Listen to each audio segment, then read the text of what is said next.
Good morning. आज LSMच्या लेक्चरमध्ये तुमचं सर्वांचं स्वागत. आपण मागच्या लेक्चरला सेकंड युनिटचा पहिला चॅप्टर जो की ट्रान्सपोर्टेशन मॅनेजमेंट किंवा तर तो आपण संपवला. त्यानंतर आता दुसरा चॅप्टर जो आहे वेअर हाऊस मॅनेजमेंट तुमच्या समोर दिसते स्क्रीन. वेअर हाऊस म्हणजे काय, तर त्यामध्ये आपल्याला किती पॉइंट स्टडी करायचे ते अगोदर तुम्हाला सांगेल, कारण बुक्स मध्ये खूप एक्सेसिव्ह पॉइंट्स पण आहेत. आपण ऍज पर सिलेबस तुम्ही नोटबुक किंवा पेन्सिल असं घेऊन बसत जा लेक्चरच्या वेळी. आपले जेवढे पॉइंट्स झाले तुम्हालाही माहिती असावेत, सिलेबस तुम्हाला माहिती असणारच आहे असं मी कन्सिडर केलेलं आहे, कारण नेटवर तो मिळतो. तर इथे तुम्हाला वेअर हाऊसिंग मध्ये इंट्रोडक्शन बघणार आहोत आपण स्टार्टिंग फर्स्टली. त्यानंतर वेअर हाऊसचे फंक्शन्स काय आहेत, त्यानंतर बेनिफिट्स काय आहेत, त्याचे ऑपरेटिंग प्रिन्सिपल्स काय असणार आहेत, त्याचे टाइप्स काय आहेत, किंवा वेअर हाऊसिंग स्ट्रॅटेजीज आणि फॅक्टर्स अफेक्टिंग वेअर हाऊसिंग.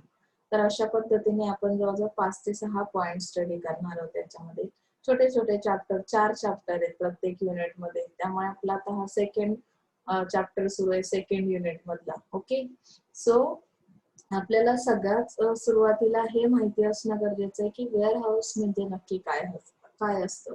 कारण बऱ्याचदा याच्यामध्ये तुमचं कन्फ्युजन होतं की वेअर हाऊस आणि इन्व्हेंटरी याचं नक्की रोल काय आहे, याच्यामध्ये कुठल्या टाईपचे प्रोडक्ट स्टॉक करून ठेवले जातात. तर वेअर हाऊसिंग मध्ये काय असणार आहे की तुमचे रॉ मटेरियल सुद्धा असेल, फिनिश प्रोडक्ट सुद्धा असतील, जे की लॉंग टर्म साठी काय करून ठेवले जातात. म्हणजे जोपर्यंत ते सप्लाय करत नाही तोपर्यंत ते इथे स्टोअर करून ठेवले जातात, त्याचा स्टॉक ठेवला जातो. So let's see first one, introduction.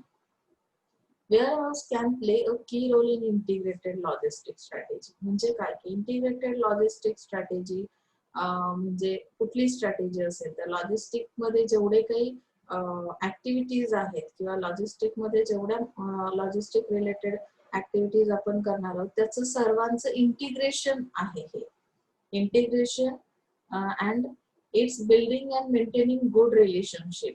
त्यांचा रोल फक्त या ऍक्टिव्हिटीजचं इंटिग्रेशन करणं एवढाच असणार नाहीये, तर त्यांचा रोल आणखी काय असेल की they are maintaining good relationships between supply chain and partners. Okay, so warehousing affects customer service stock out rates and firm sale and marketing success. म्हणजे वेअरहाऊसिंगचा इफेक्ट कशावर होतो, कस्टमरला ज्या काही सर्व्हिसेस तुम्ही प्रोव्हाइड करणार आहात किंवा फर्मचं जे काही सेलिंग होतं, मार्केटिंग सक्सेस जे काही मिळतं, तर ह्या सगळ्या गोष्टींवर वेअरहाऊसिंगचा इफेक्ट होतो. Warehouse smoothens out market supply and demand fluctuation. जशी डिमांड मार्केटची फ्लक्च्युएट होईल त्या पद्धतीने सप्लाय करणं हे अतिशय स्मूथली सप्लाय केला जातो. म्हणजे काय, कुठली हाय गडबड नसते, प्री प्लॅन असतं आणि सगळ्या गोष्टी कशा असतात, विजिबल असतात. Okay, so when supply exceeds demand warehouse stores products in anticipation of customer requirement. म्हणजे इथे जशा पद्धतीने डिमांड एक्सेड म्हणजे इन्क्रीज होते त्या पद्धतीने वेअरहाऊसचं स्टोरिंगची कॅपॅसिटी ते काय करतात, कस्टमर रिक्वायरमेंट नुसार वाढवत जातात. Okay, so वेअरहाऊसिंग can be defined as a location with adequate facilities where volume shipments are received from production centers, which are then broken down in particular order and shipped onwards to the customer. किस तरह से वो where housing का location रहेगा, adequate facilities किस तरह के रहेंगे, यानी कि शिपमेंट अगर करनी किसी प्रोडक्ट की तो प्रोडक्शन सेंटर पे किस तरह से वो लोग मैनेज करेंगे. तो यहाँ पे उन्होंने बताया कि जो भी स्टॉक है आपके पास तो उसका सप्लाई करते वक्त तो क्या करेंगे कि कस्टमर के या सब जो भी आपका रिसीवर है तो पर्टिकुलर ऑर्डर के हिसाब से उस प्रोडक्ट की शिपमेंट की जाएगी. Warehouse is a link between producer and customer, यानी कि वेयर हाउसिंग में जो भी मटेरियल रखा जाता है तो प्रोड्यूसर के थ्रू मटेरियल वहां पे रखा जाता है और as per customer market demand के हिसाब से हम लोग क्या करते हैं, सप्लाई करते रहते हैं. So it is a link between producer and customer. Okay, so next point is types of warehouse. Let us see types of warehouse. अभी यहाँ पे हम लोग देख सकते हैं there are 3 types of warehousing: private warehousing, public warehousing and contract warehousing. It is what is mean by private warehousing? Let us say first. Private warehousing मतलब खुद का, जैसे कि हम लोग यहाँ पे एग्जांपल दे सकते हैं कि प्राइवेट मतलब जो भी प्रोविजन करनी है वेयर हाउसिंग की तो फर्म करेगी, फर्म का जो भी प्रोडक्शन है खुद का, खुद के गुड्स है, तो उनके लिए ये प्रोविजन रहती है कि वो अपना खुद का वेयर हाउस मेंटेन करे. So private warehousing, it is a firm producing or owning the goods may own private warehouses and the goods are stored until they are delivered to retail outlet or sold. जब तक कि वो cell नहीं होते products और retailers जो है वो उनके लिए डिलीवरी की जाती है उस प्रोडक्ट्स की, तो तब तक वो वेयर हाउसिंग में स्टोर रहेंगे मतलब उसका प्रॉपर मेंटेन किया जाएगा उनको, जिसकी वजह से उसकी जो क्वालिटी है उस पर इम्पैक्ट नहीं होना चाहिए. कभी कभी स्टोरिंग की वजह से बहुत सारा सामान भी घर में खराब होता है कि नहीं. अभी बारिश का मौसम है, देखो हम बाहर से कुछ लाते हैं तो वो भी नहीं टिकता है, त्याला आपण बुरशी येणं वगैरे म्हणतो. तर असा प्रकार होऊ नये म्हणून ते वेअर हाऊसिंग मध्ये प्रॉपर मेंटेन केलं जातं. जोपर्यंत कस्टमर पर्यंत पोहोचत नाही तोपर्यंत त्याची रिस्पॉन्सिबिलिटी ही वेअर हाऊसिंग कडे असणार आहे. Potential advantage of using private warehouse is the ability to maintain physical control over the facility. म्हणजे इथे जी काही वेअरहाऊसिंगची ॲबिलिटी आहे ती कशासाठी आहे की हे जे प्रायव्हेट वेअरहाऊसिंग आहे यावर तुमचं पूर्णपणे फर्मचा कंट्रोल असणार आहे, बरोबर. म्हणजे त्यामध्ये ज्या काही प्रोव्हिजन्स केलेल्या आहेत वेअरहाऊसिंग मध्ये किंवा ज्या फॅसिलिटीज तुम्ही प्रोव्हाइड केलेल्या आहेत ज्यामुळे ते गुड्स सेफ आणि सेक्युअर राहतात, तर त्या सगळ्या प्रोसेसवर तुमच्या फर्मचं स्वतःचं वेअरहाऊसिंग असल्यामुळे त्याचा कंट्रोल असेल. which allows managers to address loss, damage and theft. यानी कि जो रिस्पॉन्सिबिलिटी है वेयर हाउसिंग की, प्राइवेट वेयर हाउसिंग की, तो उसमें आपके पास ये भी एबिलिटी होना जरूरी कि कोई प्रोडक्ट लॉस नहीं होना चाहिए, उसमें डैमेजेस नहीं आने चाहिए या थेफ्ट का भी ध्यान आपको रखना है. कभी कभी चोरी हो जाती है, लोगों को आदत है. मैंने आपको बताया था कि बीच में लॉकडाउन के दौरान बहुत सारे लोगों ने अल्कोहल के जो शॉप्स है वहां पे क्या किया था, फोडले होते रात्रीतून. मग अशा केसमध्ये पण आपल्या मटेरियलचं नुकसान होऊ शकतं. मग जे प्रायव्हेट फर्म्स आहेत, ज्या प्रायव्हेट वेअर हाऊसिंग काय करतात, मेंटेन करतात, तर त्यांनी ह्या सगळ्या गोष्टीचा विचार करणं गरजेचं आहे आणि त्यावर त्या प्रोसेसवर फुल्ली कंट्रोल असणं खूप गरजेचं असणार आहे. When not in use, they can rent in out. अगर कोई फर्म खुद के लिए यूज नहीं करी, अभी उनका प्रोडक्शन बंद है, शायद उनके लिए वो यूजफुल नहीं है वेयर हाउस, तो वो रेंट पे भी दे सकते हैं. The construction and maintenance of private warehousing can be extremely costly. अभी पॉसिबल ही है यहाँ पे कॉस्ट का आना. तो जैसे कि अगर आपकी खुद की प्रोसेस है, खुद फैसिलिटीज आप क्या कर रहे हो वहाँ पे प्रोवाइड कर रहे हो, कंस्ट्रक्शन करना है. वेयर हाउस का मीनिंग क्या है कि बहुत बढ़िया बिल्डिंग रहती है जिसमें सब फैसिलिटीज रहते हैं. फुल फैसिलिटी अगर हम लोग वहाँ पे कर रहे हैं तो इसके लिए कॉस्ट तो आएगी. मेंटेनेंस भी रखना है कोई फैसिलिटी, यानी कि वहाँ पे बहुत सारी मटेरियल हैंडलिंग के लिए इक्विपमेंट्स रहेंगे, तो उन सब चीजों का आपको मेंटेनेंस भी रखना है. तो यहाँ पे कॉस्ट प्राइवेट वेयर हाउसिंग में फर्म को ज्यादा आती है. ओके ना. All the expenses have to be carefully analyzed and evaluated. यानी कि जो भी आप उसमें एक्सपेंसेस लगाने वाले हैं प्राइवेट वेयर हाउसिंग में, तो उन हर चीजों पे आपको क्या करना है, एनालिसिस करना है, उसका एनालाइज करना है और इवैल्यूएशन भी करना बहुत जरूरी है. क्यों जरूरी है यहाँ पे, क्योंकि कॉस्ट को अगर रिड्यूस करना है तो आपके लिए ये सब करना बहुत इम्पोर्टेंट है. Okay. So next advantage of warehousing, private warehousing, degree of control. यानी कि मैंने जैसे स्टार्टिंग में ही आपको बताया कि यहाँ पे जितनी सारी एक्टिविटीज की जाती है, फैसिलिटीज प्रोवाइड किए जाते हैं, फिजिकल कंट्रोल आपका उसमें होना बहुत जरूरी है. तो यहाँ पे ऑप्टिमम स्पेस यूटिलाइजेशन ऐसा बताया, inventory control, optimum space utilisation, maintenance of equipment, internal material flow, handling routines. यानी कि जो भी मटेरियल कभी कभी सप्लाई भी किया जाता है, नया मटेरियल आता है, इक्विपमेंट्स उसके लिए यूज किए जाते हैं. इक्विपमेंट भी अगर प्रॉपर कंडीशन में है तो वो नहीं है तो फिर हमें मेंटेनेंस भी देखना पड़ता है, क्योंकि बहुत सारे इक्विपमेंट्स ऐसे हम मटेरियल हैंडलिंग में आगे देखने वाले, आपको समझ में आएगा कि वेयर हाउसिंग में प्रोडक्ट को स्टॉक में रखना इतना आसान काम नहीं रहता है। उसमें सुपरविजन करना पड़ता है कि कितना प्रोडक्ट सप्लाई हो रहा है, कितना अंदर आ रहा है, कितना मटेरियल है। तो उस रिलेटेड जो भी कॉस्ट है, the firm has a direct control and clear visibility for the product until the customer takes position और डिलीवरी। यानी कि जब तक कि कस्टमर को वो डिलीवर नहीं किया जाता प्रोडक्ट, तब तक आपका फुल्ली कंट्रोल होना चाहिए इन हर चीजों पे, ऑल एक्टिविटीज पे। ओके ना।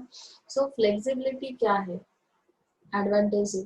फ्लेक्सिबिलिटी यानी कि उन्होंने बताया with more control their is a greater flexibility of designing and operating the warehouse to suit the needs of its customers and the characteristics of the products। यानी कि कोई चीज मैं बना रही हूँ, आप सिंपल एग्जांपल लो कि हम खुद के लिए जब मकान बनाते हैं तो किस तरह का मकान चाहिए, हमें क्या चाहिए, उसमें किस तरह से हम कंफर्ट फील कर सकते हैं, हमारी क्या नीड्स है, कितने फैमिली मेंबर्स है, उसके हिसाब से हम क्या कर लेते हैं, उसका डिजाइन बना लेते हैं। वैसे ही यहाँ पे जो डिजाइन किया जाता है warehouse, private warehouse है आपका, आपके फर्म का खुद का वेयर हाउस है, तो आप उसमें ऑब्वियसली किस तरह की फ्लेक्सिबिलिटी रखोगे, डिजाइन इस तरह से फ्लेक्सिबल रहेगा कि वेयर हाउस में कस्टमर की जो नीड्स है वो कंप्लीट हो सके, फुलफिल हो सके। एंड कैरेक्टरिस्टिक्स ऑफ प्रोडक्ट्स, ये भी बताया कि कैरेक्टरिस्टिक्स को क्यों देखना है, क्योंकि मेरे वेयर हाउसिंग में ओनली अगर पेरिशेबल प्रोडक्ट्स रखे जाने वाले हैं तो ऐसा नहीं है, all type of products are there. So we want to take care about that products characteristics।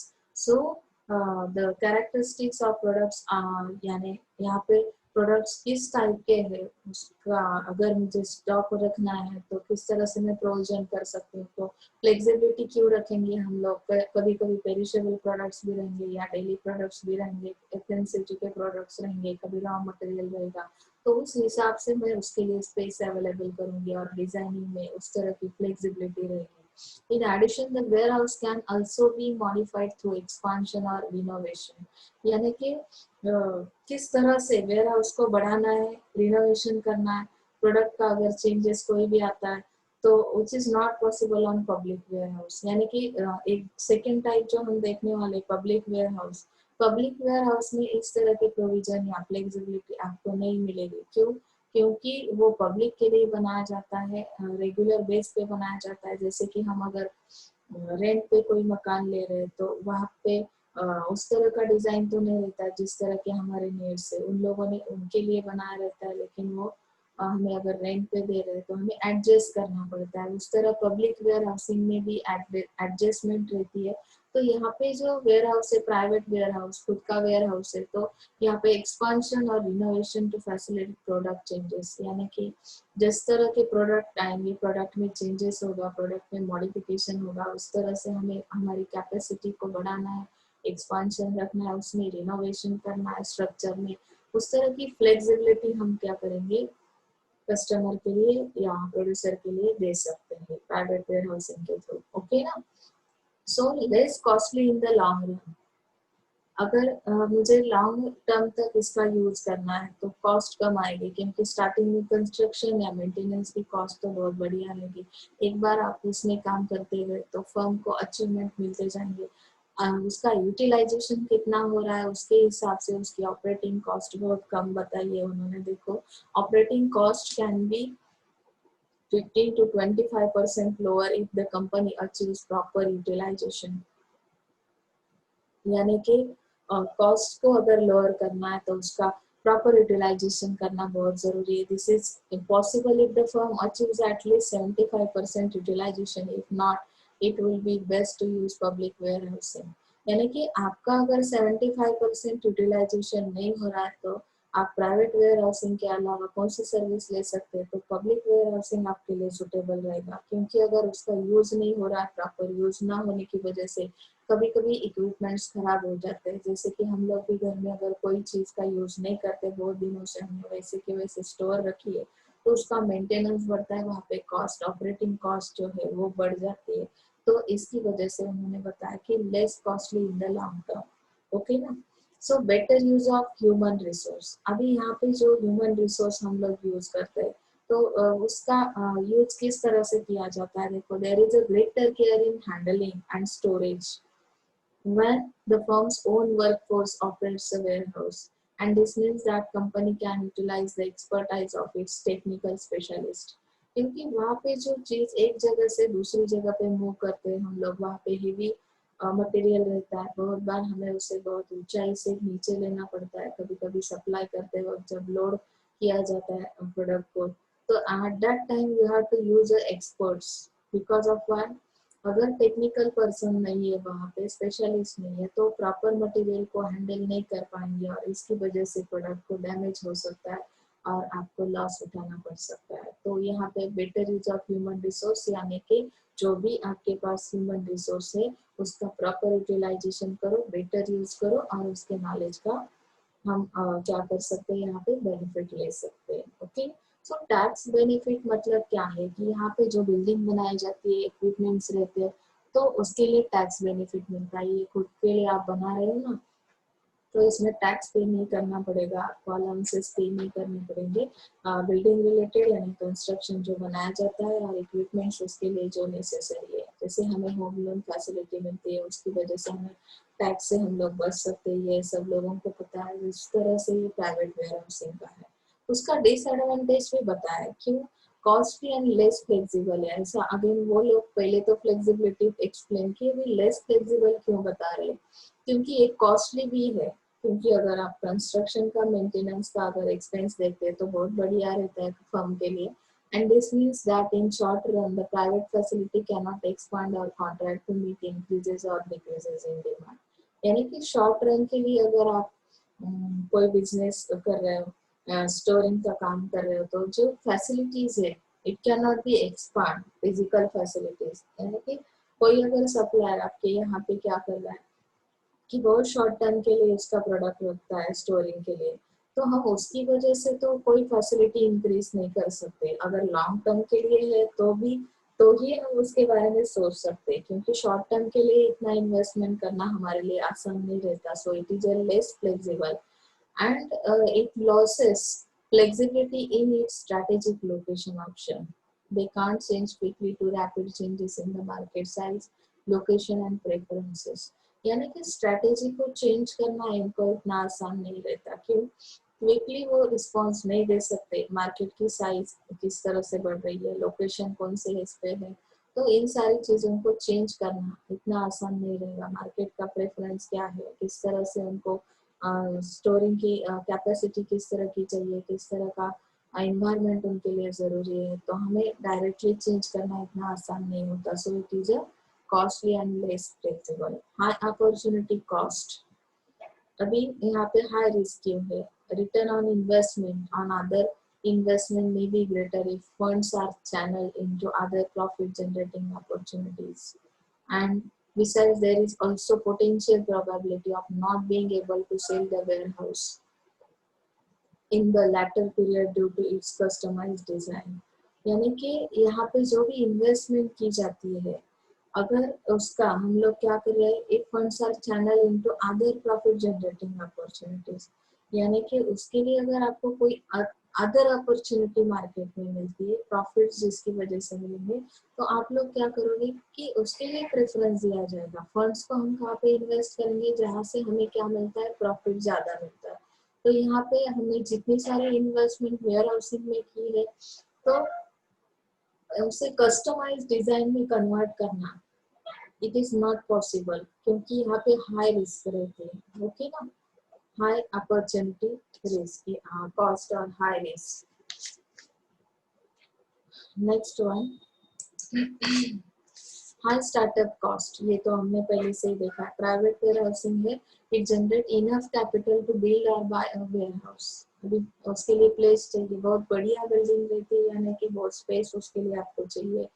तो warehouse is often long risky investment. अगर उसका यूटिलाइजेशन नहीं हो रहा है तो वो आपके लिए सही नहीं है वहाँ पे इतना इन्वेस्टमेंट करना। तो स्टार्टअप की कॉस्ट तो बहुत ज्यादा ही रहने वाली है यहाँ पे। So there is cost of hiring और and training of employees. Only आपको बिल्डिंग नहीं बनानी, तो उसके लिए आपको ट्रेनिंग्स देना है एम्प्लॉयज को, एम्प्लॉयज को हायर करना है, purchase of material handling equipment, यानी कि यहाँ पे इक्विपमेंट्स भी आपको परचेज करने पड़ेंगे। तो इस तरह से आपकी कॉस्ट बढ़ेगी। और seriously consider public warehousing as a better option. So बहुत सारे जो प्रोड्यूसर है या फर्म्स है वो क्या करते हैं, कौन सी वेयर हाउसिंग को प्रेफरेंस देते हैं, ऑप्शन किसका रहता है, पब्लिक वेयर हाउसिंग का, जिसमें कि हमें उतनी इन्वेस्टमेंट नहीं करनी पड़ती जितनी कि हम प्राइवेट वेयर हाउसिंग में करते हैं। ओके ना। तो अभी हम लोग देखते हैं कि पब्लिक वेयर हाउसिंग का दो बार हमने यहाँ पे देखा कि कंपैरिजन है प्राइवेट वेयर हाउसिंग और पब्लिक वेयर हाउसिंग। तो पब्लिक वेयर हाउसिंग एग्जैक्टली क्या है, जैसे कि हमने देखा प्राइवेट वेयर हाउसिंग फर्म खुद के लिए बनाती है तो उसमें कॉस्ट तो हाई कॉस्ट रहेगी। तो public warehousing rent space to individuals और फर्म्स नीडिंग स्टोरेज, यानी कि इंडिविजुअल्स और फर्म्स इन सब लोगों के लिए ये रेंट पे मिलता है। जैसे कि कोई एक इंडिविजुअल पर्सन है या कोई फर्म है तो उनका जो स्टोरेज, नीडिंग स्टोरेज, उनकी जो नीड है स्टोरेज की, तो वो क्या करता है, फुलफिल करता है ये public warehouse. Some provide wide array of services including packaging. अभी ये पब्लिक वेयर हाउसिंग किस तरह की सर्विस प्रोवाइड करता है, it also can be store material, packaging, labeling, testing, inventory, maintenance, local delivery, data processing and pricing। so इस तरह के सर्विसेज ये जो पब्लिक वेयर हाउस है इसके थ्रू दिए जाते हैं।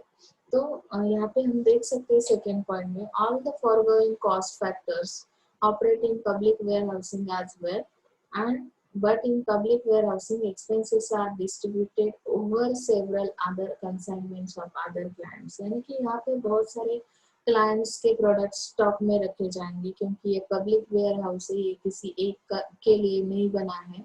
तो यहाँ पे ऑब्वियसली जो भी कॉस्ट आएगी, जो भी एक्सपेंसेस आएंगे, तो उसे डिस्ट्रीब्यूट किया जाएगा जितने सारे क्लाइंट्स है।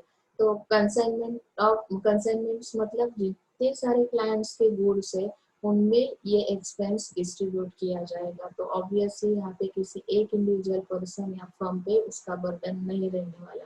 ओके ना। In most instances, before the net result is lower cost for each, warehousing has become a highly specialized service, and public warehousemen can render better service with greater flexibility for the user। यानी कि जो clients ये public warehousing की service लेते हैं तो उनके लिए क्या होता है कि कॉस्ट तो कम आती है, आपको यहाँ पे कुछ देखना नहीं है। जैसे कि प्राइवेट वेयर हाउसिंग में कंस्ट्रक्शन, बिल्डिंग का जो भी मेंटेनेंस का एक्सपेंसिव वो आता है, वैसे यहाँ पे आपको इन सारी चीजों पे तो कुछ नहीं करना है, आपको ओनली रेंट पे करना है। तो कॉस्ट कम होती है, तो कॉस्ट कम होने की वजह से वेयर हाउसिंग क्या करता है, तो वेयर हाउसिंग यहाँ पे जो भी सर्विसेज है स्पेशलाइज सर्विस प्रोवाइड करने की कोशिश करेगा। उसमें फ्लेक्सिबिलिटी रहेगी कि जैसे कि as per clients demand, as per customers demand हम लोग क्या करेंगे कि उस तरह का एनवायरनमेंट, उस तरह के प्रोविजंस हमारे पब्लिक वेयर हाउसिंग के अंदर करेंगे। ओके ना, समझ में आ रहा है। तो पब्लिक के लिए तो पब्लिक की डिमांड हम लोग फर्स्टली देखेंगे, उनका प्रेफरेंस क्या है, उस हिसाब से हमारे वेयर हाउसिंग में हम चेंजेस करेंगे। So it is a flexible.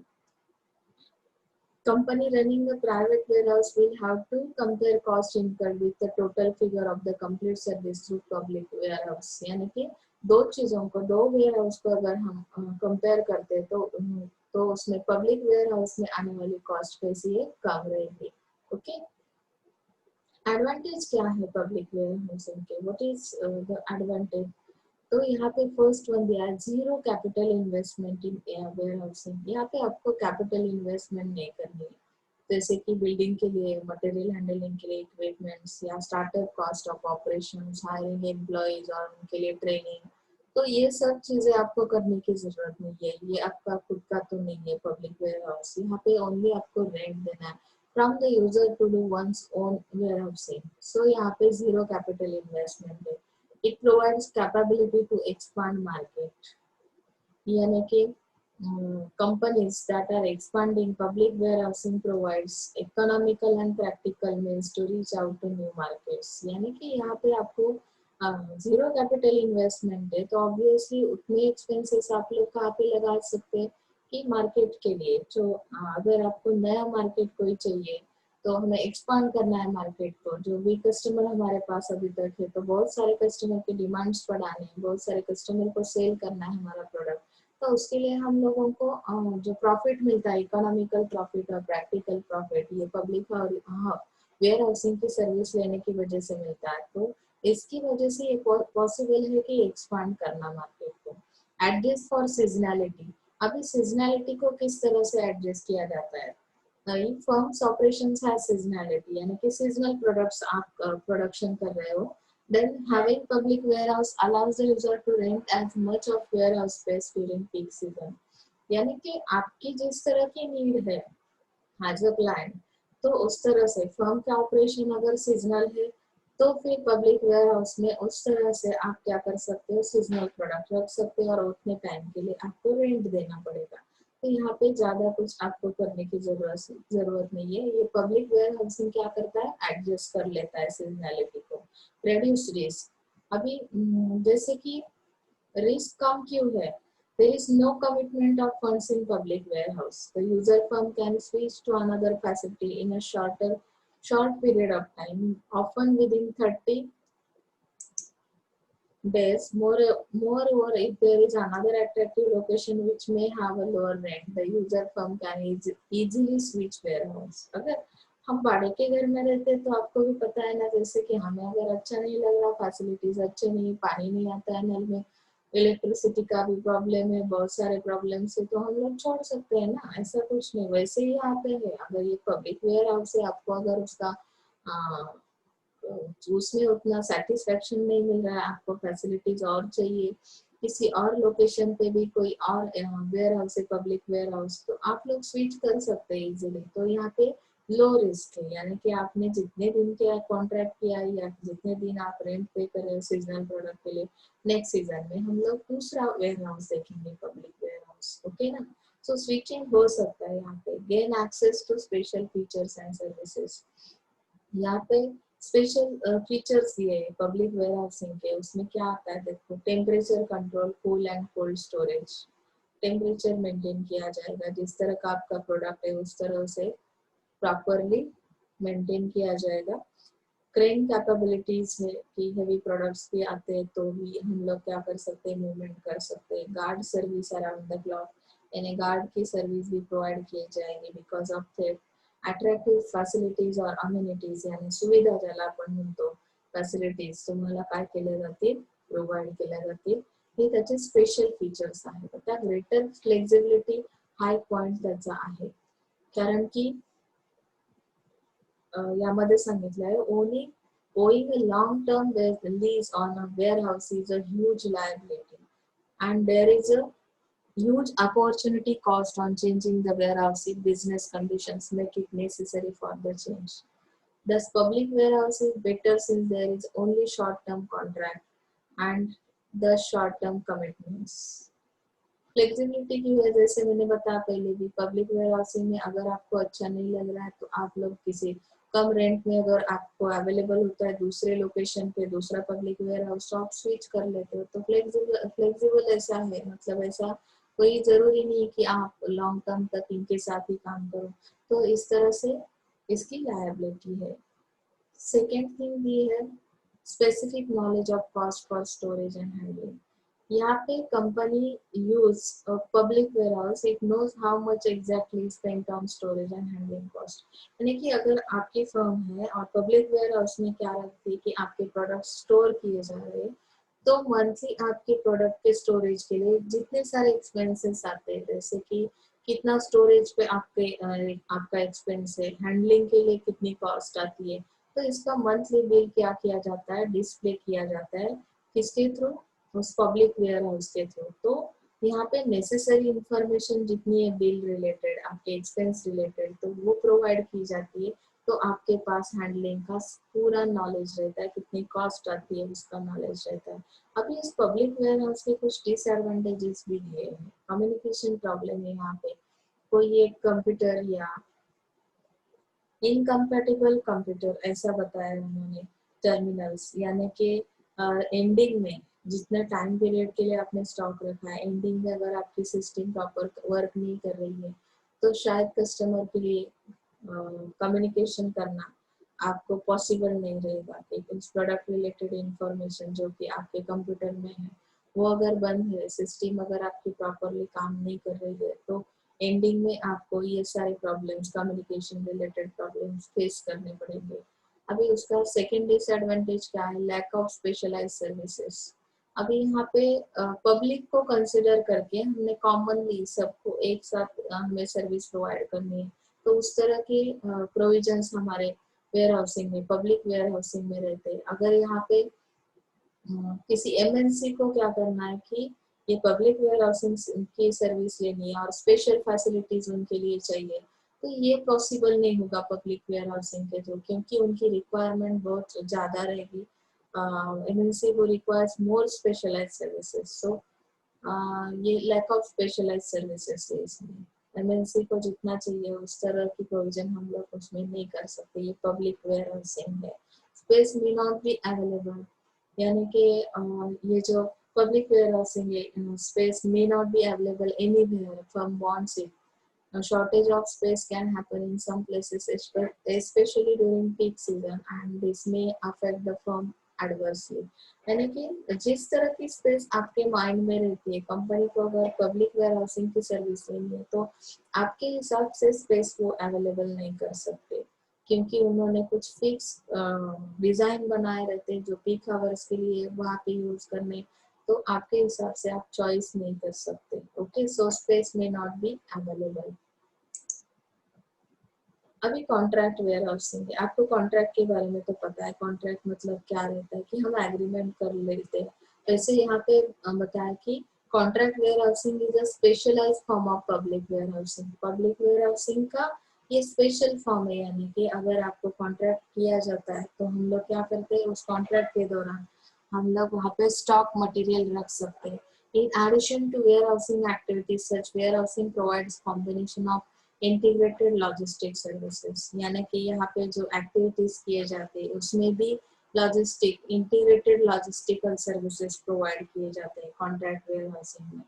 So allowing the leasing firm to concentrate on its speciality, they provide customer services. यानी यहाँ पे कॉन्ट्रैक्ट वेयर हाउसिंग में जो भी सर्विसेज है that are value added services, यानी कि उन्होंने बताया है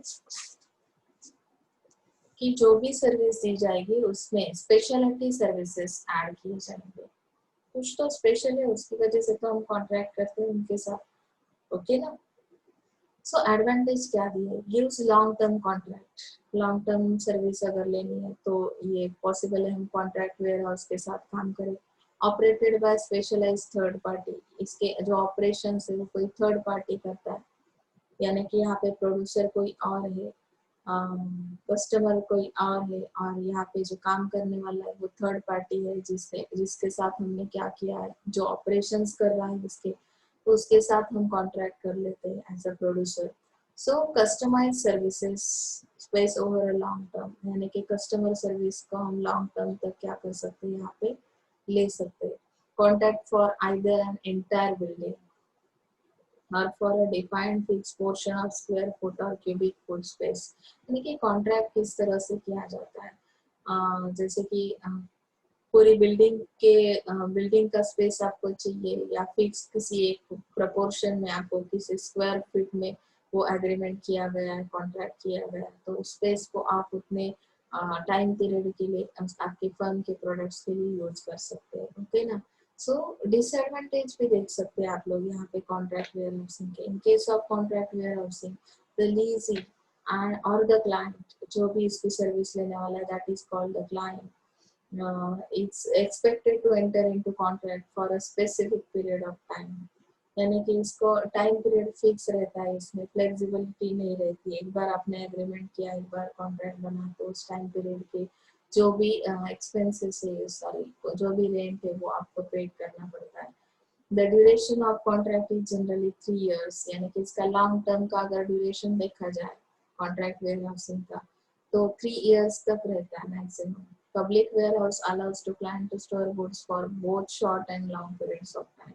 यानी कि अगर कंपैरिजन की जाए कि कॉन्ट्रैक्ट में वेयर हाउसिंग और पब्लिक और प्राइवेट वेयर हाउसिंग, तो इसके हिसाब से कंपैरिजन में क्या है कि शॉर्ट एंड लॉन्ग पीरियड्स के लिए ये दोनों काम करते हैं, और ये कॉन्ट्रैक्ट वेयर हाउसिंग जो है 3 years के लिए स्पेसिफिक टाइम पीरियड दिया है, तब तक आप कॉन्ट्रैक्ट कर सकते हैं उस टाइम पीरियड के लिए. In fact the client can avail storage facilities for as short as period as 1 month. बिल्कुल शॉर्ट पीरियड अगर आपका है स्टोरेज का, तो कॉन्ट्रैक्ट वेयर हाउसिंग के अंदर वो भी प्रोविजन है कि 1 मंथ के लिए आप लोग स्टोर रख सकते हैं. Unlike contract warehouses, both private and public warehouses allow flexibility when it comes to duration.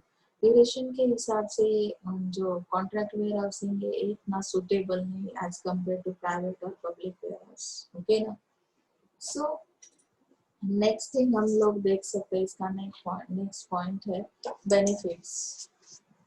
Warehousing के बेनिफिट्स क्या है? वेयरहाउसिंग और storage refers to the holding and preservation of goods. इसका मेन फंक्शन क्या है? ये होल्ड करता है गुड्स को, प्रिजर्वेशन प्रोवाइड किया जाता है until they are dispatch to the customer.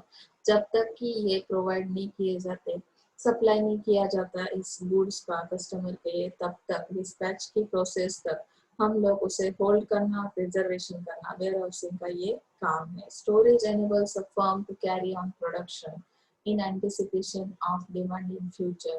यानी कि स्टोरेज किस तरह से किया जाता है? enables a firm to carry on production. Firm से क्या एक्सपेक्टेशन है कि फर्म प्रोडक्शन करती रहेगी और as per demand, future demand देखने के बाद हम लोग क्या करेंगे, उसका स्टोरिंग करेंगे वेयर हाउसिंग में. तो वेयर हाउसिंग इसके लिए क्या है, बेनिफिशियल है. Warehouses are boon to businessmen to carry on production throughout the year and to sell their products. यानी कि बिजनेसमैन के लिए बेस्ट अपॉर्चुनिटी है कि जो भी प्रोडक्शन है वो कंटिन्यूअस रखना है फुल ईयर के लिए और सेल भी करने हैं उनके products whenever there is adequate demand. But ये वेयर हाउसिंग और बुन टू बिजनेसमैन ऐसे क्यों बताया कि अगर कभी भी ऐसा लगता है आपको कि ओवर प्रोडक्शन हो रहा है या डिमांड कम हो रही है, तो ऐसे हालात में प्रोडक्ट्स खराब हो सकते हैं. तो वेयर हाउसेस ऐसे हालात में आपकी हेल्प कर सकते हैं, स्टॉक में रख सकते हैं मटेरियल को. Need for warehouse arises because some goods are produced only in a particular season but are demanded throughout the year. जैसे कि अगर आप मैंगो के जो भी प्रोडक्ट्स बनते हैं मार्केट में आते हैं सेलिंग के लिए, तो मैंगो के सब प्रोडक्ट्स फुल होल ईयर में उसकी डिमांड रहती है. मैंगो जूस वगैरह आप पीते हो ना, अगर होटल की सर्विस भी ले रहे हो तो मैंगो तो एक ही सीजन में मिलते हैं. तो फिर हमें उसके जो भी प्रोडक्ट्स बनते हैं मार्केट में जिसकी फुल ईयर डिमांड रहती है, वहाँ उसे हम किस वहाँ पे स्टोर रख सकते हैं, वेयर हाउस में स्टोर रख सकते हैं. तो इस तरह से ये इसके बेनिफिट्स हैं. ओके. अभी बेनिफिट्स फ्रॉम वेयर हाउस की वजह से हमें क्या बेनिफिट्स मिलते हैं? रेगुलर प्रोडक्शन हम लोग कर सकते हैं. Sometimes goods are stored in anticipation of rising prices. warehouses enable manufacturers to produce goods in anticipation of demand in future. यानी कि फ्यूचर की डिमांड को ध्यान में रखते हुए जो भी प्रोडक्शन किया जाता है मैन्युफैक्चरर के थ्रू, जो भी प्रोडक्ट्स बनाए जाते हैं, तो उसे हम क्या कर सकते हैं, स्टोर में रख सकते हैं और रेगुलरली हमारा प्रोडक्शन कंटिन्यूअस रहता है ये प्रोसेस. अगर वेयर हाउसिंग की प्रोविजन नहीं रहती तो हम रेगुलर प्रोडक्शन नहीं कर पाते. अगर कभी कभी आपकी डिमांड लो हो जाती है तो पूरा प्रोडक्ट वैसे की वैसे रहता है, तो की जो इन्वेस्टमेंट है वो वेस्ट होने के चांसेस बहुत ज़्यादा रहते हैं. टाइम यूटिलिटी प्रोवाइड करता है ये. Warehouse creates time utility by bringing the time gap between the production and consumption of goods. तो टाइम गैप क्यों है? क्योंकि प्रोडक्शन जब मैंने किया है एट ए टाइम तो पूरा प्रोडक्ट मार्केट में सेल नहीं हो सकता, यानी कि उसका कंजप्शन तो नहीं हो सकता. तो कंजप्शन के लिए जिस तरह से रिक्वायरमेंट आएगी कस्टमर के थ्रू, उसी तरह से मुझे सप्लाई करना पड़ेगा. लेकिन तब तक तो प्रोडक्शन का जो भी प्रोडक्ट है गुड्स से प्रोडक्शन किए हुए, तो उसे स्टोर रखना मेरी रिस्पॉन्सिबिलिटी है. तो ये टाइम यूटिलिटी का जो भी बेनिफिट है ये वेयर हाउस आपको क्या करता है, प्रोवाइड करता है. टाइम भी आपको निकालता है और प्रोडक्ट्स को सेफ रखता है. स्टोर ऑफ सरप्लस गुड्स, यानी कि एक्सेसिव भी कोई आपका प्रोडक्शन हुआ एज पर डिमांड, तो उसे भी हम स्टोर रख सकते हैं. प्राइस स्टेबलाइजेशन इसकी वजह से मिलता है. जैसे कि warehouses reduce violent fluctuation in prices by storing goods. यानी कि स्टोर रखने के लिए जितनी सारी प्राइस आपकी फिक्स रहती है, तो सप्लाई कितना हो रहा है, डिमांड कितना आ रहा है, इसकी वजह से इसमें कोई चेंजेस झट से नहीं आते. क्विक ऐसा कोई चेंज नहीं होता है, तो प्राइस स्टेबलाइजेशन इसमें आपको मिलती है। स्टेबल ऐसे प्राइसेस रहते हैं। मिनिमाइजेशन ऑफ रिस्क, यहाँ पे रिस्क कम की जाती है। सेफ कस्टडी ऑफ गुड्स, यानी कि आपकी जो भी प्रोडक्ट्स आपने, जो फर्म है या कोई इंडिविजुअल क्लाइंट है, उसके जो भी प्रोडक्ट्स वेयर हाउसिंग के अंदर रहते हैं, तो उनको सेफ्टी प्रोवाइड की जाती है। Perishable products can be preserve in cold storage, तो प्रॉपर टेम्परेचर मेंटेन किया जाता है। Keeping their goods in warehouse business can minimize the loss for damage, fire और थेफ्ट। किन चीजों से आपको सेफ्टी सिक्योरिटी मिलती है, तो यहाँ पे डैमेज नहीं होता है, फायर जैसा रिस्क आपके हाथ में नहीं रहता, वो पूरी रिस्पॉन्सिबिलिटी वेयर हाउसिंग लेता है, थेफ्ट की भी रिस्पॉन्सिबिलिटी उनकी है। तो यहाँ पे मिनिमाइज किया जाता है रिस्क को। Okay, packing and grading also, that means certain products have to be conditioned or processed to make them fit for human use। यानी किस तरह से कंडीशन रखी जाती है उस प्रोडक्ट की। उन्होंने बताया कि ह्यूमन यूज जिस तरह से करते हैं, जैसे कि coffee, tobacco, modern warehouse provides facilities for processing, packing, blending, grading of the goods for the purpose of sale. यानी कि पैकिंग का भी जो ये है फैसिलिटी है, वो इस वेयर हाउसिंग के अंदर आपको मिलेगी कि जिस तरह से आपको यूज करना है, किस तरह का पैकिंग आप लोगों को इजीली मतलब असेसिबल रहेगा, तो उस तरह का पैकिंग ये लोग कर लेते हैं। कॉफी का पैकिंग कैसा होना चाहिए, टोबैको जैसे प्रोडक्ट्स का पैकिंग किस तरह का होना चाहिए। फाइनेंसिंग भी ये लोग करते हैं। Warehouses provides a receipt to the owner of goods for the goods kept in the warehouse. Owner can borrow money against the security of goods by making an endorsement on the warehouse receipt। यानी कि आपकी safety security के लिए जो भी आप लोग वहाँ पे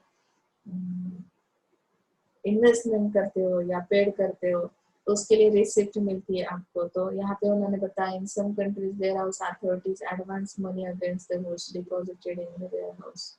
एडवांस लिया जाता है। By keeping the imported goods in a bonded warehouse, businessmen can pay customs duty in installments। तो कस्टम ड्यूटी भी यहाँ पे ली जाती है, बिजनेसमैन को इस तरह से भी पेमेंट करना पड़ता है। तो इनको फाइनेंस किस तरह से अवेलेबल होता है, वो सारी चीजें यहाँ पे एक्सप्लेन की है फाइनेंसिंग के अंदर। यहाँ तक समझे आपको? तो वेयर हाउसिंग में हमने बेनिफिट्स देखे, टाइप्स देखे उसके। Now let's see the functions of warehouse. ये एक्चुअली फंक्शन क्या करता है, उसका फंक्शन क्या है, तो हम लोग देख सकते हैं। फर्स्ट पॉइंट है आपका कंसोलिडेशन, मतलब हर चीज को इंटीग्रेट करना, एकत्र करना। This helps to provide for the customer requirement of combination of products. यानी कि कस्टमर तो कोई एक ही प्रोडक्ट को डिमांड नहीं करता है ना, तो बहुत सारी वैरायटी उसमें रहती है प्रोडक्ट्स की। तो ऐसे हालात में कस्टमर रिक्वायरमेंट के हिसाब से हमें कॉम्बिनेशन करना पड़ता है प्रोडक्ट्स का। और the small shipments from different sources. अगर मुझे कॉम्बिनेशन करना है, वैरायटी प्रोडक्ट्स अवेलेबल करने हैं, तो वेयर हाउसिंग क्या करता है, क्या फंक्शन करता है कि वो डिफरेंट डिफरेंट सोर्सेज के थ्रू ये जो भी कंसोलिडेशन है वो प्रोसेस करता है। It will be more economical to have a consolidation warehouse. यानी की ज्याला पण म्हणतो तुमच्यासाठी हे बेस्ट आहे इकॉनॉमिकली सुद्धा consolidation. This warehouse will receive these products from various sources and consolidate these into shipments which are economical for transportation or as required by the customer। यानी कि यहाँ पे उन्होंने प्लांट यानी कि जो प्रोडक्शन करने वाले फर्म से या प्लांट से, तो प्लांट ए के थ्रू भी आपने एक प्रोडक्ट लिया, प्लांट बी के थ्रू भी दूसरा प्रोडक्ट लिया, प्लांट सी का जो प्रोडक्शन है वो भी आपने लिया। यहाँ पे कंसोलिडेशन वेयर हाउस है, यहाँ पे आपने क्या किया, इसका इंटीग्रेशन किया। और जैसे एज पर कस्टमर यानी कस्टमर ए बी सी, इनकी जिस तरह की डिमांड है उस तरह से मैंने क्या कर दिया, डिस्ट्रीब्यूट कर दिया प्रोडक्ट को या सप्लाई कर दिया। Is that clear? That is the consolidation. ये फंक्शन फर्स्ट हुआ। सेकेंड फंक्शन क्या है वेयर हाउसिंग का, तो ब्रेक अ बल्क। यानी कि लार्ज क्वांटिटी में आपके पास एक प्रोडक्ट है, प्लांट ए का प्रोडक्ट है एक प्रोडक्ट, ब्रेकिंग बल्क यानी कि यहाँ पे आपने क्या किया, इस प्रोडक्ट का बल्क ब्रेक कर दिया, मतलब क्या किया कि स्मॉल क्वांटिटी में ये अवेलेबल किया कस्टमर के लिए। कस्टमर ए की जितनी डिमांड है उससे कुछ प्रोडक्ट आपने सप्लाई किया, कस्टमर बी की जिस तरह की डिमांड है उस तरह से लॉन्ग डिस्टेंस, यहाँ पे economical long distance transportation and breaking of these into small shipment for local delivery। तो ये small shipment है, यहाँ पे आपके पास तो large quantity में product available है और वो product आपने क्या किया, small quantity में shipment उसकी कर दी। This enables transportation economies with combination of long distance bulk transportation। Okay, so next is the stock filling। Stock filling में क्या आता है, देखो की याला आपण जमा करणे असं म्हणतो। Stock filling this function of warehousing is related to seasonal manufacturing और डिमांड। यानी कि सीजनल प्रोडक्ट्स जो है, सीजनल मैन्युफैक्चरिंग जिस तरह से किया जाता है, जिस तरह की डिमांड रहती है सीजनल प्रोडक्ट्स को, in the case of seasonal manufacturing certain raw materials are available during short periods of the year। मतलब कि शॉर्ट पीरियड के लिए कोई रॉ मटेरियल अगर आपको मिलता है तो आपको उसका स्टॉक फिलिंग करना पड़ेगा, आपके पास तो स्टॉक रखना पड़ेगा, क्योंकि मैन्युफैक्चरिंग प्रोसेस जब भी आप करोगे तो उसके लिए आपको उस रॉ मटेरियल की जरूरत पड़ेगी।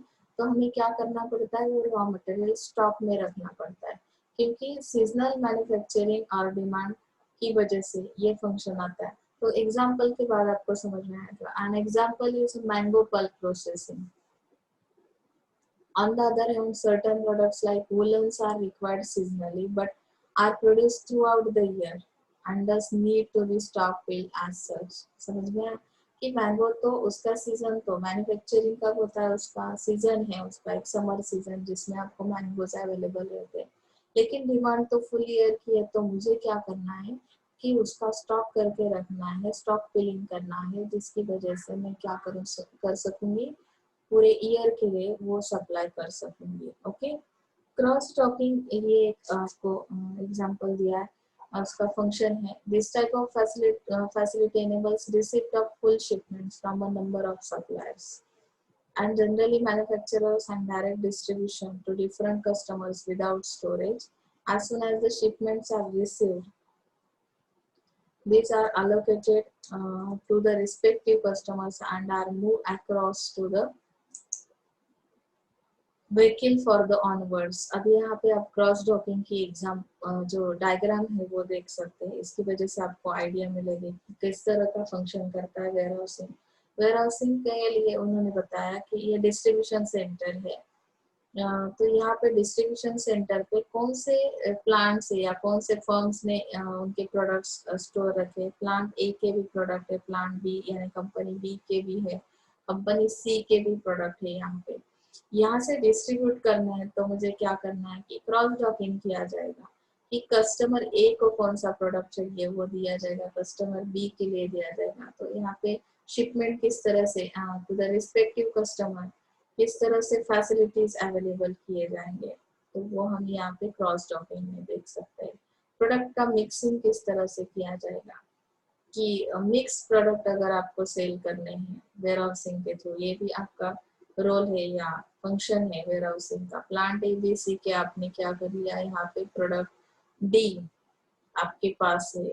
वेयरहाउसिंग क्या करता है, products of different types are received from different manufacturing plant in ABC or sources in full shipment sizes। These products are mixed at this warehouse into right combination for the relevant customer as per their requirement। यानी कि customer की requirement से हम लोग क्या करते हैं, यहाँ पे स्टोर रखते हैं in various different types of manufacturing plants के products.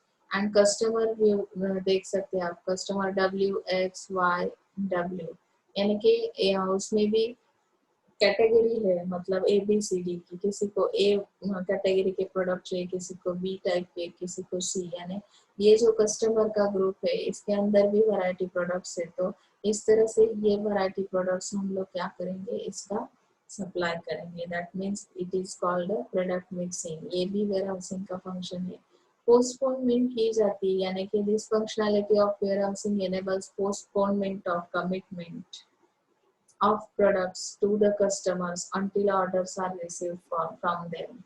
This is utilized by manufacturers or distributors for storing products ready up to packaging stage. यानी कि जब तक कि आपको कस्टमर के ऑर्डर्स नहीं आते तब तक आपको क्या करना है, उस ऑर्डर को पोस्टपोनमेंट करके रखना है। पोजिशनिंग ये भी आपका warehousing का फंक्शन है। This permit for positioning products or materials at a strategic warehouses near to the customers। यानी आप यहाँ पे देख सकते हैं कि प्रोडक्ट की पोजीशन बनाए रखना, मटेरियल की पोजीशन बनाए रखना, ये कस्टमर के लिए सही कंडीशन में प्रोडक्ट्स को रखना, ये पोजीशनिंग का ही काम है। These items are stored at the warehouse until ordered by the customer। Customer जब तक उस प्रोडक्ट को ऑर्डर नहीं करता है तब तक आपको इसकी पोजीशन बनाए रखनी है। When this can be provided to the customer in shortest lead time, this function of warehousing is utilized for higher service level। आपकी सर्विस बेस्ड वेयरहाउस की ऐसा हम कब बोल सकते हैं या पोजीशन कब बन सकती है, तो आपने किस तरह से शॉर्ट पीरियड टाइम में आपकी ऑर्डर कंप्लीट की, उसकी वजह से आपकी सर्विस हाई लेवल की है या लो लेवल की, ये समझ में आता है। तो ये पोजीशन बनाने का भी काम वेयरहाउसिंग का है। असॉर्टमेंट की जाती है, यानी कि प्रोडक्ट्स, फॉर एग्जांपल रिटेलर्स में demand different brands of the same product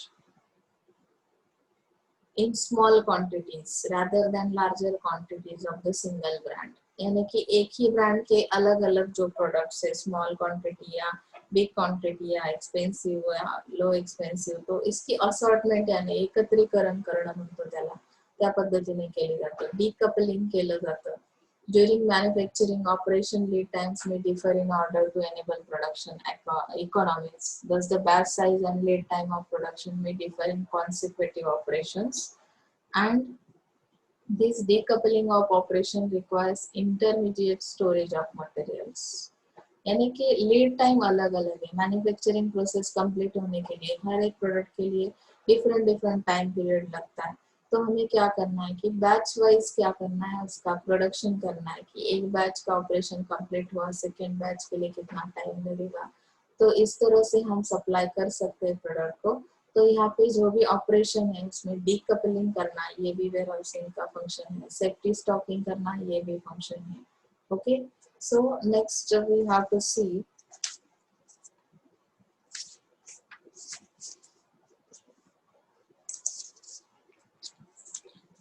next point।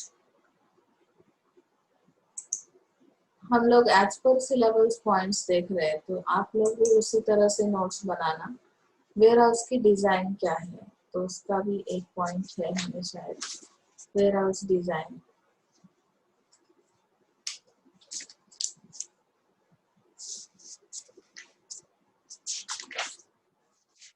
Wait a minute,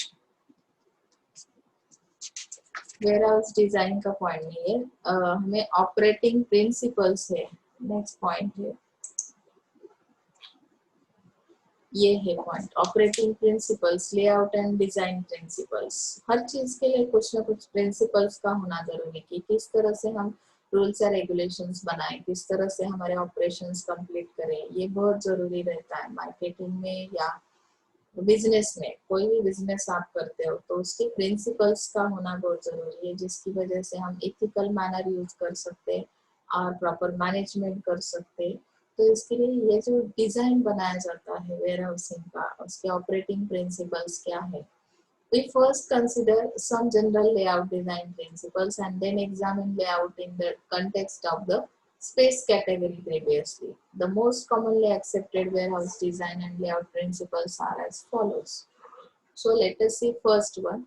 Use a one-story facility wherever possible, since it usually provides more usable space per investment dollar and usually it is less expensive to construct। यानी कि construction में जितना आप investment कर रहे हो तो उसमें लेस एक्सपेंसिव कंस्ट्रक्शन का जो भी एक्सपेंसेस है वो कंस्ट्रक्शन के कम होने चाहिए, और जो भी इन्वेस्टमेंट कर रहा है, क्लाइंट इन्वेस्टमेंट कर रहा है वेयरहाउसिंग के अंदर, तो उनके लिए प्रॉपर स्पेस अवेलेबल करना, space as per investment dollar ऐसा बताया कि उस तरह से फैसिलिटी आपके वेयर हाउसिंग के अंदर होना या उस तरह का लेआउट या डिजाइन होना बहुत जरूरी है।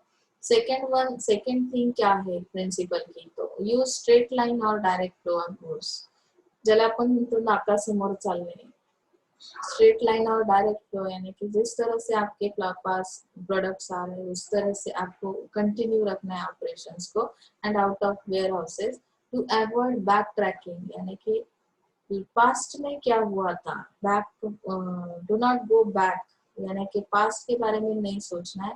अभी जो आपका बिजनेस स्ट्रेट लाइन बिजनेस है, जिस तरह से मार्केट में डिमांड है, जिस तरह से कस्टमर एक्सपेक्टेशन रखता है, उस तरह से आपको फ्लो करना है डायरेक्ट गुड्स को।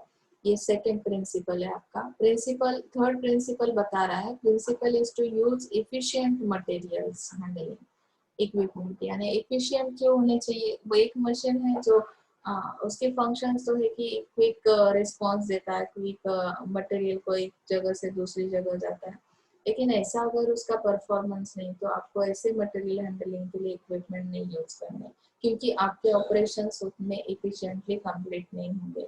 So the next section explores material handling fundamentals. Among the other benefits, materials handling equipment improves efficiency in operations. तो ऑपरेशन में इफिशियंसी चाहिए तो इफिशिएंट इक्विपमेंट्स आप यूज करो। ये ऑपरेटिंग प्रिंसिपल आपका थर्ड है।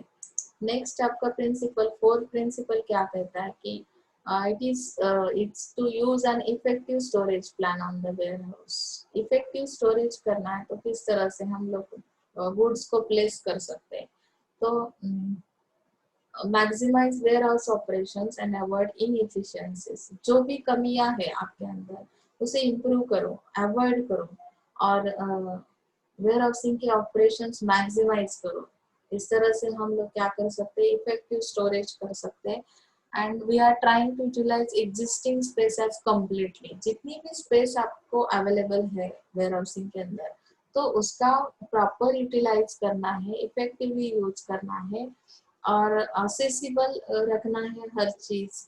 And protection for the goods we are storing, protection provide करना है, ये प्रिंसिपल आपका है। नहीं तो हम लोग बहुत बार किस तरह से बिजनेस करते हैं, सोचो कि किसी दूसरे का प्रोडक्ट है, चलो हमें पैसा तो मिल रहा है, अभी खराब हो रहा है तो उसकी क्वालिटी खराब होगी, हम ब्लेम कर देते हैं किसी दूसरे पे। हमारी रिस्पॉन्सिबिलिटी क्या है ये नहीं हम समझ पाते। तो ये समझना, ये प्रिंसिपल होना वेयर हाउसिंग का बहुत जरूरी कि हमें प्रोटेक्शन किसी भी हालत में प्रोवाइड करना है, हमने रिस्पॉन्सिबिलिटी ली है। तो फिर इफेक्टिव स्टोरेज प्लान करो, उस तरह से आपके ऑपरेशंस क्या करो, इफेक्टिव करो और जो भी इनएफिशिएंसीज यानी कि जो भी कमियां है वो पूरी करने की कोशिश करो। Fifth principle of good layout is to minimize actual space within the constraints that the size, type and turning radius of materials handling equipment impose. जब भी हम मटेरियल को एक जगह से दूसरी जगह पे मूव कर लेते हैं, तो इस हालात में आपको एसलेस स्पेस यानी कि बीच में जो स्पेस रखी जाती है, जैसे आप लोग परचेसिंग के लिए जाते हो ना शॉप में, या जो उन्होंने एयरक्राफ्ट की स्पेस बताई है कि उसमें बीच में जो स्पेस अवेलेबल की जाती है वो कम करनी है हमें वेयर हाउसिंग में, क्योंकि हमें हैंडलिंग के वक्त बहुत बार प्रॉब्लम आता है मटेरियल हैंडल करते वक्त।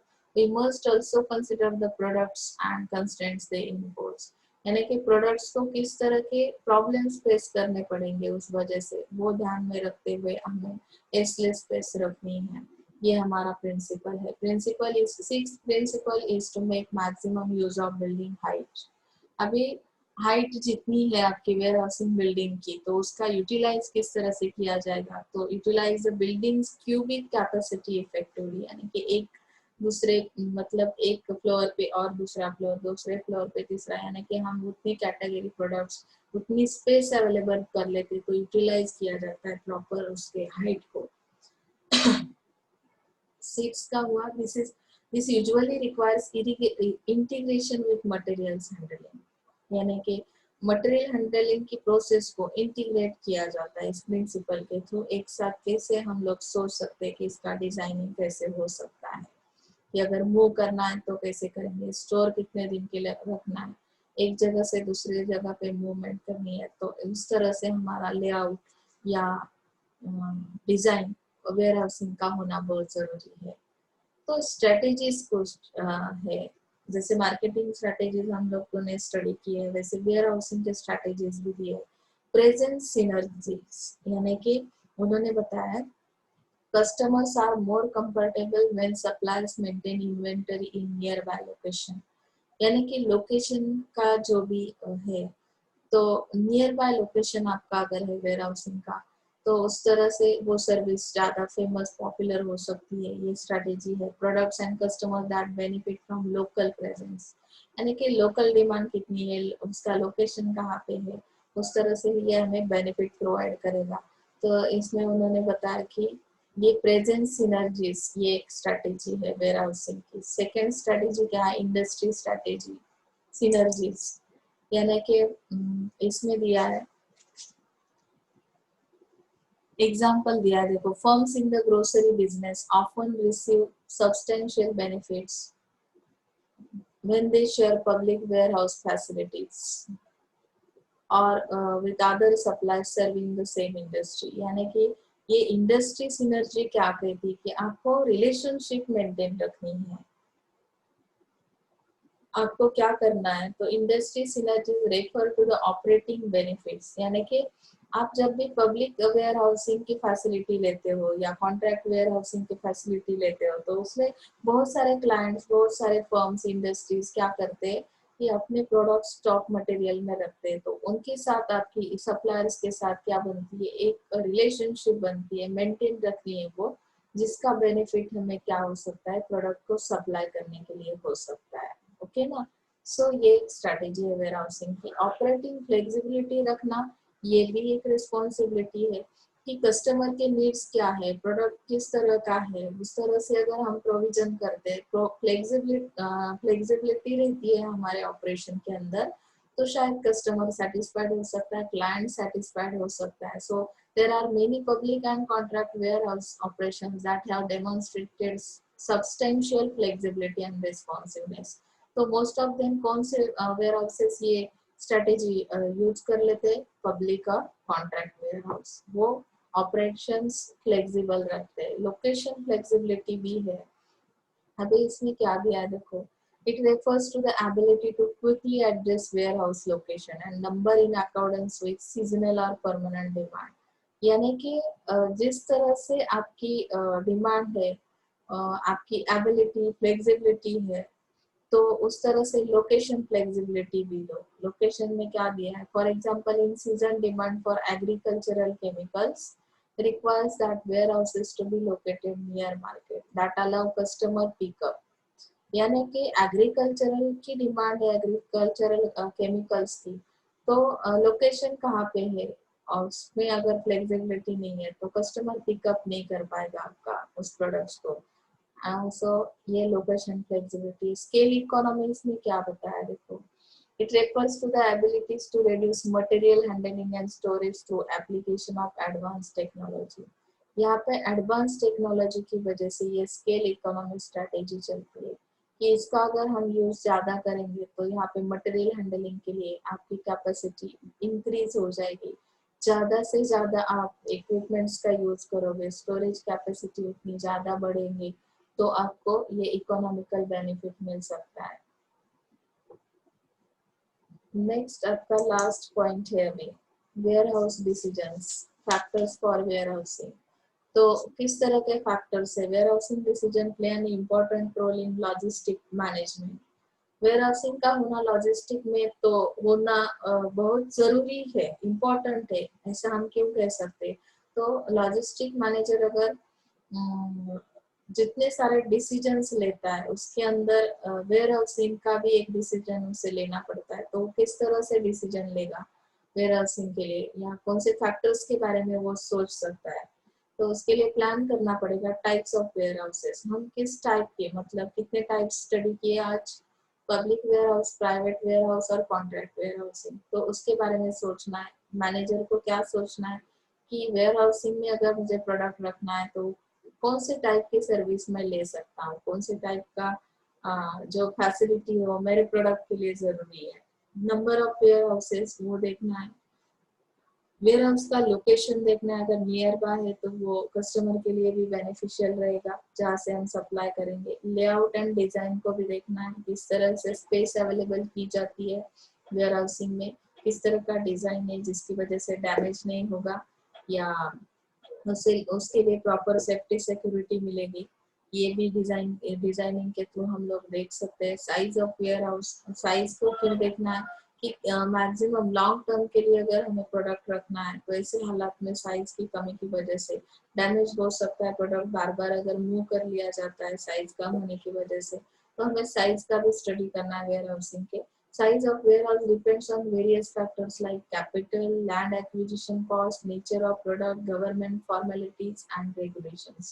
अगर मुझे प्राइवेट वेयर हाउस बनाना है तो उसके लिए कितनी साइज होनी चाहिए, तो फिर कैपिटल मेरे पास कितना अवेलेबल है, लैंड कितनी अवेलेबल है, उसके लिए आने वाले जो गवर्नमेंट फॉर्मेलिटी क्या है, अगर मुझे वो वेयर हाउस बनाना है मेरे पास कौन से टाइप का प्रोडक्ट है, उसका नेचर क्या है, और गवर्नमेंट के फॉर्मेलिटीज एंड रेगुलेशंस को कंप्लीट करना है। As per the law the acquisition related risk have to be look after as well. So इस तरह से जो आपका लॉजिस्टिकल मैनेजर है उसको इस तरह से स्टडी करना पड़ेगा और उसके बाद वो वेयर हाउसिंग रिलेटेड कोई डिसीजन ले सकता है।